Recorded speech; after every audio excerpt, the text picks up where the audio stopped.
негизги баягы адамдардын өмүрүнүн баары силердин колуңарда. Могул 7-ден 8-ден киши салып атасыңар. Права руль машиналар менен жолдорду билесиңер. Биздин территорияда жолдорубуз жакшы. Андан ары чыкканда ноокаттан өтсөңөр деле жол түз.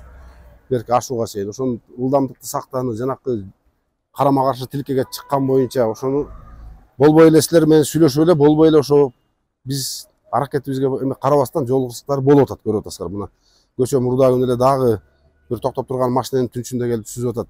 Андан адамдар каза болуп атат. Ошондой учурлар болтурбоо максатында бир аз силер менен маектешүү кылып, силердин эмне проблемаңар бар? Эми силердин проблемаңар негизи эле жол эрежесин тиешелүү деңгээлде сактап эле айдасаңар жол кырсыгы болбойт. Ар бир айдоочу жолго чыкканда баягы тобокел кылып, ошончо адамдын өмүрүн аманатка алгандан кийин жол эрежесин сактап айдаш керек. Шашып кереги жок. Андан көрө 1 саат бир жерге токтоп уктап, эс алып айдаганыңар, зато үйүңөргө 1 саат кеч келсеңер дагы аман эсен келесиңер. Биринчиден өзүңөрдүн үй бүлөңөрдө бала чакаңар күтүп атат. Андан сырткары ошо автоунаанын ичинде отурган 6 киши болобу, 5 киши болобу, ошонун ата-энеси, үйүндө бала чакасы, бир туугандары күтүп аткан болот. Анын баарын бир адамдын өлүмү бул бир үй бүлөгө трагедия да, бир жашоодон эрте кетип калган ал деген ар бир адамдын үйүндө трагедия болот да. Бул эмне деген кайгы капа, эмне деген жоготуу, ошону болтурбоо сиздердин колуңуздарда. Бул жол кырсыктары кырсык дейин десең, адам колу менен жасап атат да бул кырсыктычы. Бул эмне? Жолго чыгып 60 менен айдаш жерден 60 менен айдаган автоунаа любой препятствие болгон учурда, помеха болгон учурда автоунааны токтотконго мүмкүнчүлүгү болот. 100 менен бараткан автоунаа токтобойт. Мал чыга калабы же башка айдоочу карама каршы тилкеге чыга калабы, ал автоунаа токтобойт, өзүңөр билесиңер.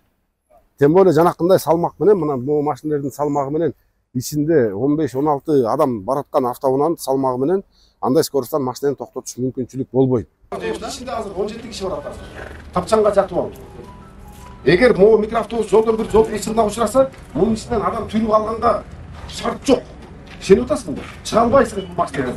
Бирдеме болуп мына былтыр Баткендин бир бусиги тапчаны оштон өрттөндө да Кудай сактады. Жанагы эмени жагып коюп, жана горелканы жагып коюп. Ал 17 киши кантип чыгат мунун ичинен? Ошону ойлоп атасыңар силер. Мен, например, бул айдоочуга эч кандай претензиям жок. Мен сен аман эсен жетишиң керек да Бишкекке. Сен жолдон сен канча балаң бар?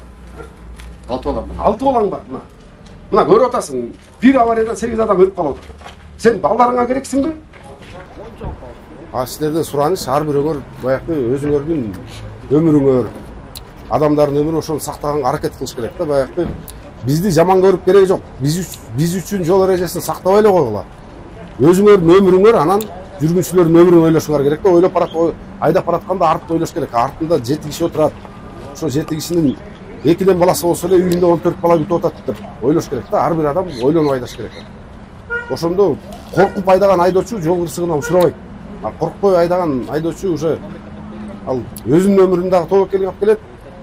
Жолдо келаткан башка айдоочунун өмүрүн тобокелге алып келет. Анан автоунаада отурган адамдардын өмүрүн тобокелге алып келет.